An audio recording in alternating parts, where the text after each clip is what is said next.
Cicada 3301 world की unsolved mystery में से एक है दोस्तों, और इस कहानी की शुरुआत होती है साल 2012 से। 5 जनवरी साल 2012 को इंटरनेट पे एक 4chan नाम के रेडिट अकाउंट से एक ऐसी फोटो अपलोड हुई जिससे पूरे इंटरनेट पे तहलका मच गया दोस्तों। इस फोटो को आप अपनी स्क्रीन पर देख सकते हैं।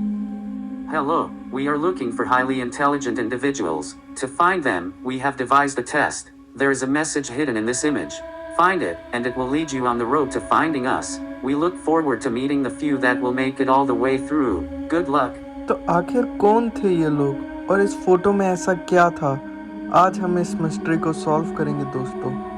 तो चलिए शुरू करते हैं। नमस्ते दोस्तों, मैं हूं आपका होस्ट ऋषि और आज हम सिकाडा 3301 को डिकोड करेंगे। वीडियो को एंड तक पूरा ज़रूर देखें क्योंकि आज हम इस वीडियो में इंटरनेट का एक ऐसा रहस्य खोलेंगे जो किसी ने एक्सपेक्ट नहीं किया होगा। तो आगे बढ़ते हैं। तो आखिर क्या है इस फोटो में ऐसा? जैसे ही ये फ़ोटो इंटरनेट पर अपलोड होती है दोस्तों, तो काफ़ी लोगों का ध्यान अपनी तरफ खींच लेती है और लोग इसे पज़ल समझ के सॉल्व करने में लग जाते हैं। पहले तो ये लगा कि मानो ये एक टेस्ट हो किसी सीक्रेट एजेंसीज़ का, जैसे कि MI6 NSA का। लेकिन बात कुछ और ही थी दोस्तों। लोगों ने तरह तरह के सॉफ्टवेयर यूज़ करे इस इमेज को डिकोड करने के लिए, मगर इसे कोई ऐसे डिकोड नहीं कर पाया। अब इस फ़ोटो ने दुनिया के होशियार लोगों का ध्यान अपनी तरफ खींच लिया था। तो किसी एक रेडिट यूज़र ने थोड़ा दिमाग लगाया और इस फ़ोटो को टेक्स्ट फाइल में खोला, जैसा कि आप अपनी स्क्रीन पर देख सकते हैं।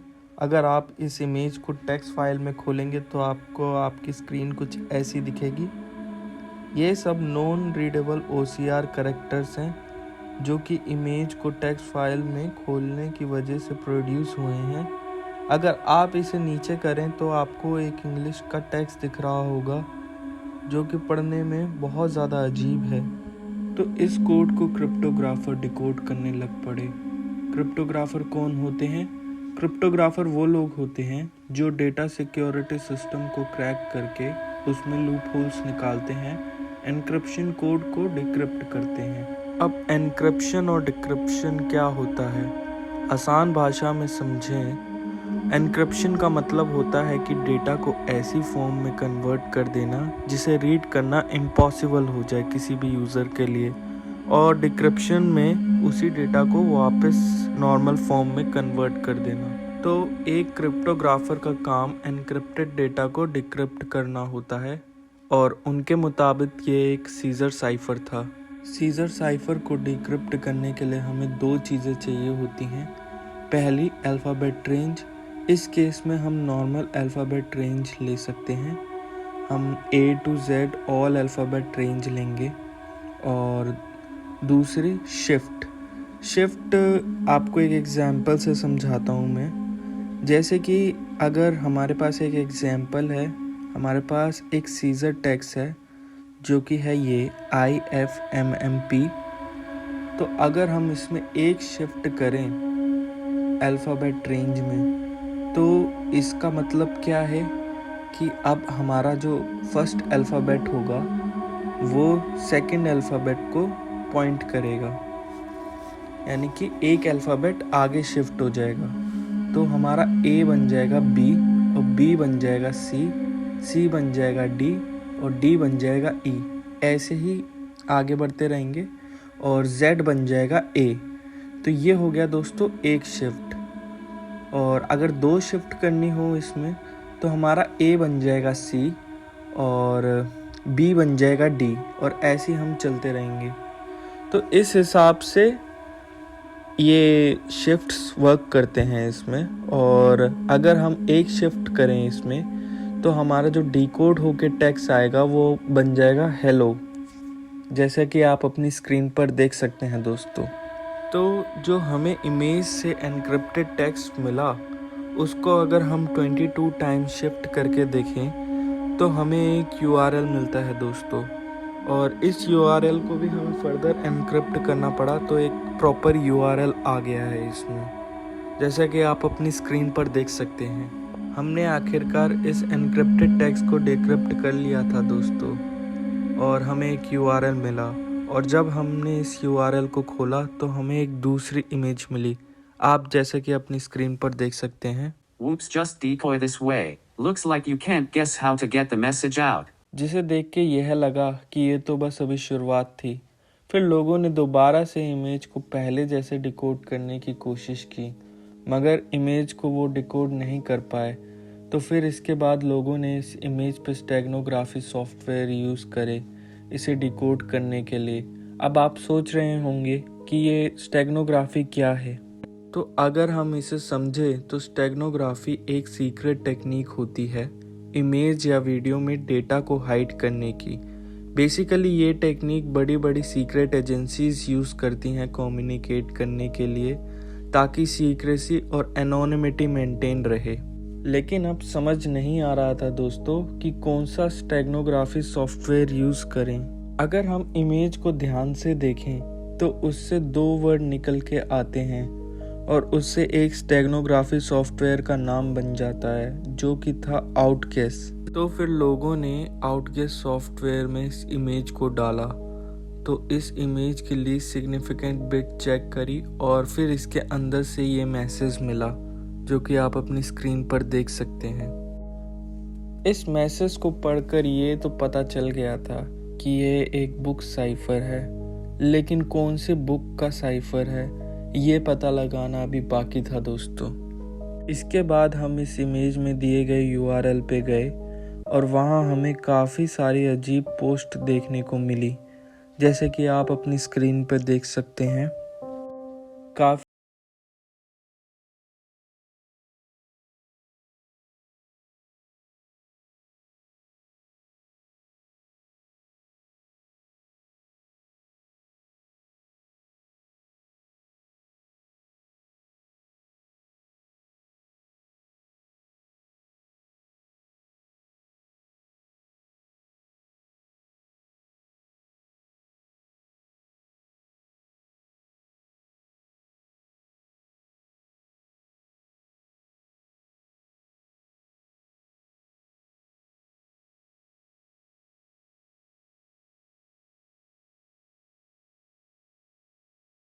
प्रूफ था, क्योंकि उस टाइम काफ़ी लोग इंटरनेट पे सकाडा जैसी पजल्स अपलोड कर रहे थे।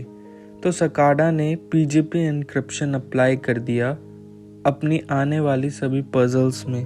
पीजीपी का मतलब होता है प्रीटी गुड प्राइवेसी। ये सेंसिटिव इन्फॉर्मेशन भेजने के लिए यूज़ होता है। इसे अगर एक एग्जाम्पल से समझाऊं तो इसकी एक पब्लिक की होगी जो आपके पास होगी और एक प्राइवेट की होगी जो मेरे पास होगी।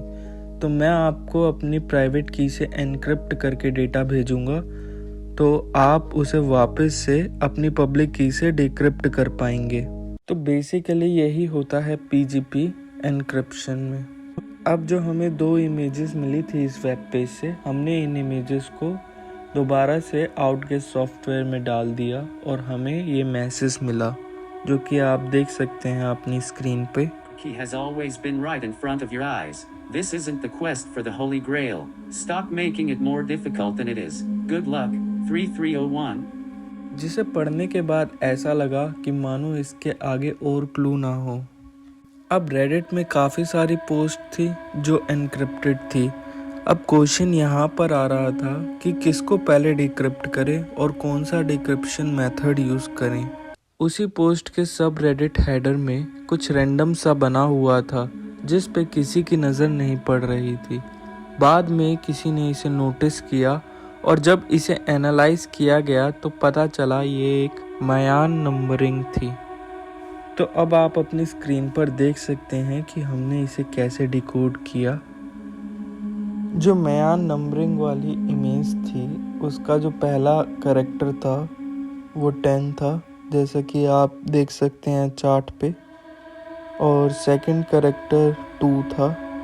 ऐसे करके हमने ये पूरा नंबरिंग निकाल लिया, आप देख सकते हैं। तो हमें जो नंबर्स मिले हमने उसे एज अ शिफ्ट कंसीडर किया और हमने सभी पोस्ट पे सीजर लगाना शुरू किया। जैसे कि पहले कमेंट में इसका नंबर है 10, तो हमने इसे 10 टाइम शिफ्ट किया तो इसका टेक्स्ट बन गया कुछ ऐसे ही। और ऐसे इसी तरह हमने पूरे टेक्स्ट को कन्वर्ट कर दिया, पूरे पोस्ट के टेक्स्ट को कन्वर्ट कर दिया। हमें जो पहले बुक कोड मिला था अब हम उसे डिकोड कर सकते हैं इस टेक्स्ट की हेल्प से। एग्जाम्पल के तौर पे 1:20 का मतलब है फर्स्ट लाइन आफ्टर 20 करेक्टर्स, तो उससे हमें मिलता है C। ऐसे ही 2:3 का मतलब है सेकंड लाइन थर्ड करेक्टर। ऐसे कर करके हमने इसे पूरा डिकोड कर लिया और हमें ये मैसेज मिला। ये नंबर अब वर्क नहीं करता, लेकिन हमारे पास उस टाइम की ऑडियो रिकॉर्डिंग है दोस्तों। Very good. You have done well. There are 3 prime numbers associated with the original final.jpg image. 3301 is one of them. You will have to find the other 2. Multiply all 3 of these numbers together and add a .com on the end to find the next step. Good luck. Goodbye. हमारी बात हुई कि सबसे पहली वाली photo में 3 prime number छिपे हैं। एक प्राइम नंबर 3301 है और 2 प्राइम नंबर हमें ढूंढने हैं, जिन तीनों को अगर हम मल्टीप्लाई करेंगे तो उनका जो प्रोडक्ट आएगा उसके पीछे .com लगा के एक URL बन जाएगा और फिर हमें उस URL में जाना है। तो अगर हम पहली वाली इमेज को ध्यान से देखें तो ये इमेज एक परफेक्ट स्क्वायर नहीं है, तो हमने सोचा कि इसकी हाइट और विड्थ निकाली जाए। जब हमने इसकी हाइट और विड्थ निकाली तो ये दोनों एक प्राइम नंबर थे और हमें अपने प्राइम नंबर मिल गए थे। और फिर हमने तीनों नंबर को मल्टीप्लाई किया और हमें रिज़ल्ट में कुछ ऐसा मिला। अब हमें बस .com लगाना था उस रिज़ल्ट के पीछे, और जब हमने उसके पीछे .com लगाया और हमने इसे खोला तो हमारे पास कुछ ऐसी स्क्रीन आई। फिर लोगों ने उसी टाइम पे उस वेबसाइट को खोला और उन्हें वहाँ से कुछ कोऑर्डिनेट्स मिले जो कि ये सब थे। इसके बाद सबसे बड़ा खुलासा ये हुआ दोस्तों कि ये मिस्ट्री सिर्फ इंटरनेट तक सीमित नहीं थी, लेकिन ये अब तक राज बना रहा कि आखिर इसके पीछे कौन था। लेकिन अब जो इसे सॉल्व कर रहे थे वो लोग बस यहीं तक ही नहीं रुके, वो उन कोऑर्डिनेट्स पर भी गए और उन कोऑर्डिनेट्स पे उन्हें QR कोड्स मिले, जिनको स्कैन करने के बाद ये एक सिकाडा के डोमेन पर लेके जा रहे थे। और फिर कुछ लोग पूरी तरीके से कामयाब हो गए इसे सॉल्व करने में। ये एक डार्क वेब का लिंक था जो कि सिर्फ tor ब्राउज़र से एक्सेस किया जा सकता था। इन सब के बाद एंड में सिकाडा फिर से पोस्ट करती है, उन्हें वो शख्स मिल गया है जिनकी उन्हें तलाश थी दोस्तों। सवाल अब ये उठ के आता है कि आखिर कौन थे वो लोग और क्या था उनका मकसद। जो लोग इस टेस्ट में पास हुए थे उनके साथ क्या हुआ और अब वो कहाँ हैं, यह किसी को भी नहीं पता। दोस्तों हम इस पे और भी वीडियो बनाएंगे क्योंकि अभी ये सिलसिला ख़त्म नहीं हुआ है, अभी तो कहानी जस्ट शुरू ही हुई है दोस्तों। वीडियो का एम करते हैं 100 लाइक्स का। आपने लास्ट टाइम भी नहीं किया था दोस्तों, तो इस बार कर देना, और अगर चैनल में नए आए हो तो इसे सब्सक्राइब कर देना। बाकी मिलते हैं नेक्स्ट वीडियो में, जब तक के लिए थैंक्स फॉर वॉचिंग।